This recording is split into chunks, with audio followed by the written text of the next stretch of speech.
Hello and welcome to this new video where we'll create our very first plot. So let's get started.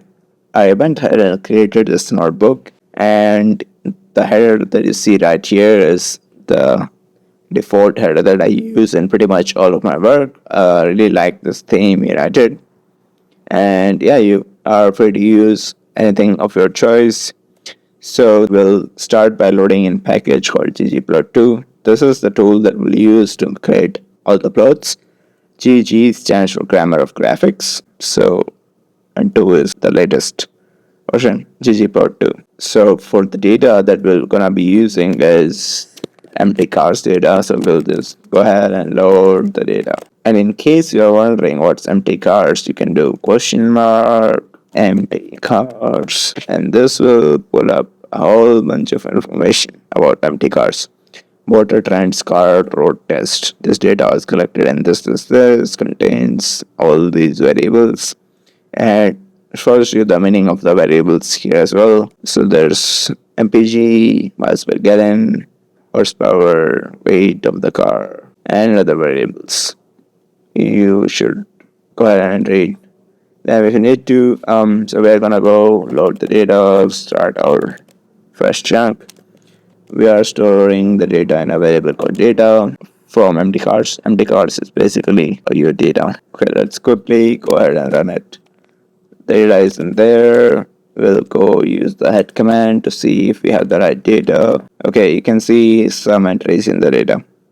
Or you can also explore the data from the pane on your right. And once everything looks good, you are familiar with the data, we are gonna go ahead and create upload, creating upload. As usual, we'll start creating our chunk by using the, and then the way upload is made, any upload is made, is that it has a lot of layers into it. The first layer is the empty canvas, and then we are gonna add our axis, x and y axis, for example. Then we are gonna add some geometric data. For example, we could be plotting points, we could be plotting lines or things. So let's go ahead and start.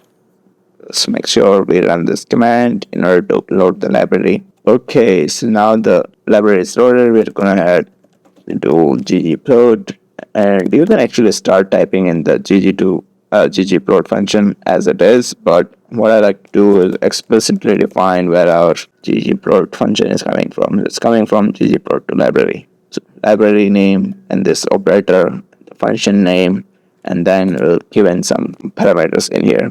The first thing that we need is the data. So data equals to our data, and that's it. That should be enough for our first layer. I'm gonna go ahead and run this code. This is what the output looks like, an empty canvas. Okay, now what we do, we need to add something called an aesthetic layer. So I'm gonna write down the steps in here. First, create a canvas. Second, add aesthetics. So let's do the second step. So aesthetics go in with the ggplot function itself. So AES, and then open and close, and then this is how we define the aesthetics. So aesthetics can contain a lot of different inputs. So we're gonna do the X and the Y. We will use miles per gallon as X, and then we will use the weight WT as the Y, and yeah, we are good to go now. Let's run this code and see what happens. Whoa, we have our empty canvas filled up with the axis X and Y, which is the weight, and it also contains some sort of grid. Cool. Now, where is our data? We don't have any data, so we need to add a geometric layer. In order to do that, I'm gonna add a plus sign here, and then do a geom point function. Again, you can use a geom point as it is. What I like to do is add a ggplot to here in order to make it really explicit where this function is coming from. And there are different types of geometries that you can add. You can add geom line, you can add box plot, you can add histogram, you can add distribution, you can add polygons, you can add maps. There's so much more. So encourage you to go ahead and explore what all the different geometric options we have.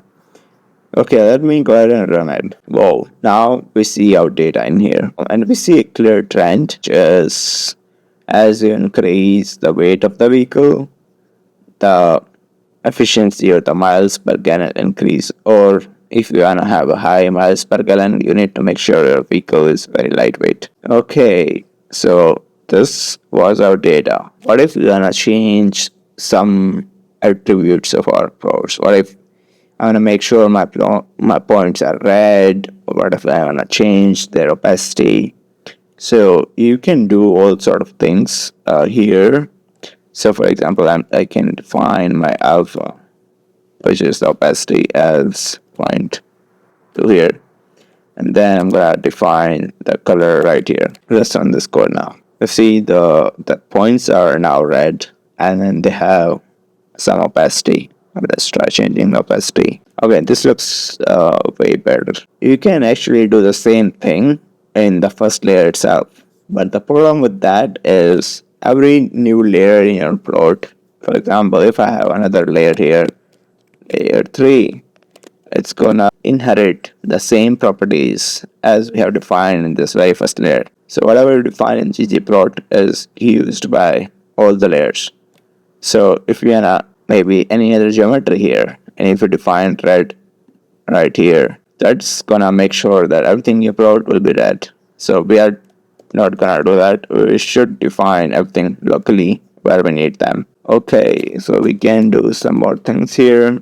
We can add something called as statistics layer. For example, if you wanna see kind of a trend, let's go and see what it looks like. Okay, this is the linear trend of the data. So like I said, as you go down on weight, your miles per gallons or the efficiency increases basically.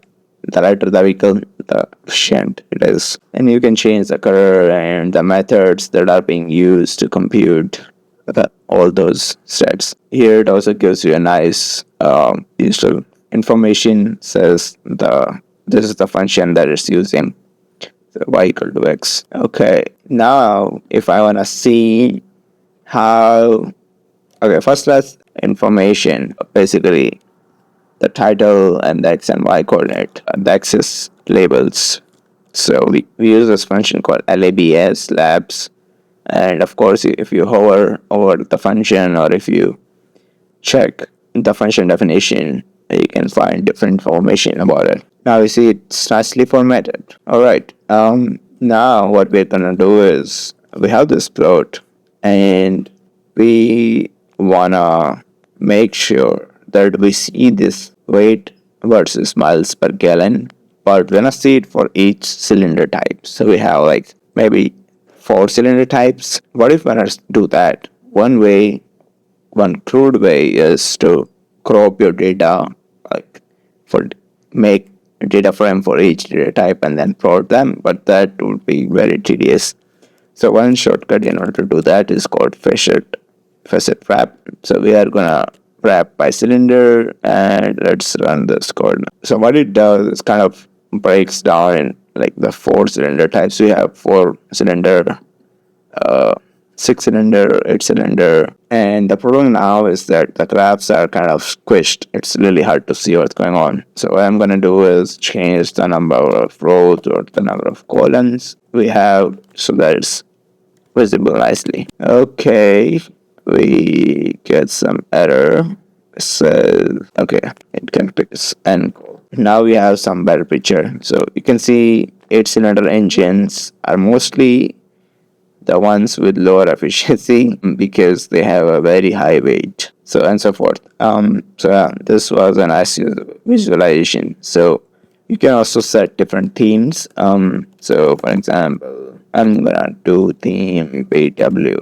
Like let's see, but this okay makes it looks much more nicer, more presentable. So yeah, this was the basics of the graph. So the only thing that you need to really remember is everything is a layer. So the first layer, second layer, third layer, fourth layer, fifth layer, and this is basically just the theme.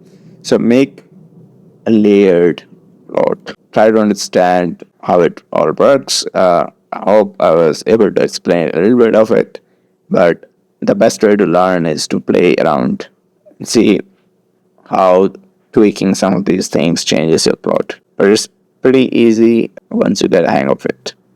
Alright, that's it for this video.